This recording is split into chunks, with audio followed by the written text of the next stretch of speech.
Mancherial DEO Venkateswarlu టీచర్లు సెలవులు ప్రకటించారని చెప్పేసి ప్రైవేటు టీచరు గవర్నమెంట్ అందరి స్కూళ్ళకి సెలవులు ప్రకటిస్తే కొన్ని ప్రైవేట్ స్కూల్స్ ముఖ్యంగా నారాయణ శ్రీచేతన్ లాంటి వాళ్ళవి లేకపోతే ఇంకా కొన్ని స్కూల్స్ నడుస్తున్నాయి, వీటిని కూడా మూసేయండి సార్ అని చెప్పేసి విన్నవించుకుందామని ఫోన్ చేస్తే ఆ టీచర్ పట్ల అనుచితంగా దూషించి అడ్డగోలిగా డిఓ వెంకటేశ్వర్లు మాట్లాడిండు. ఇది కరెక్ట్ కాదని చెప్పేసి ఈ సందర్భంగా చెప్పదలిచాం. ఒక బాధ్యతాయుతమైన అధికారి ఆయన వ్యవహరించాల్సింది ఏంది, ఏమైనా రెస్పాన్స్ ఇవ్వాలి. ఆయనకు టైం లేకపోతే మళ్ళీ మాట్లాడతాను చెప్పాలి, లేకపోతే దగ్గర రండి, ఇక్కడ రండి, నేను ఆఫీస్లో మాట్లాడతా, టైం ఉంటే ఆ రోజు రండి అని చెప్పాలి.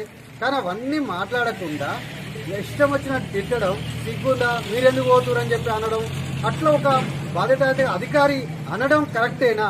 పైగా ఆయనే ఎడ్యుకేషన్ డిపార్ట్మెంట్కు జిల్లాకి హెడ్, ఆయన దగ్గరికి విన్నవించుకోకుంటే ఎవరితోటి విన్నవించుకుంటారు? ఆయనకే చెప్తారు కంప్లైంట్. ఆయన చర్యలు తీసుకునే స్టేజ్లో ఉన్నాడు.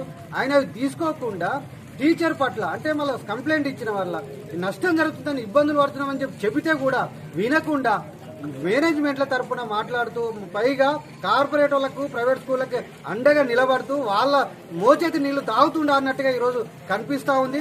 ఇది సిగ్గుచేటైన విషయం.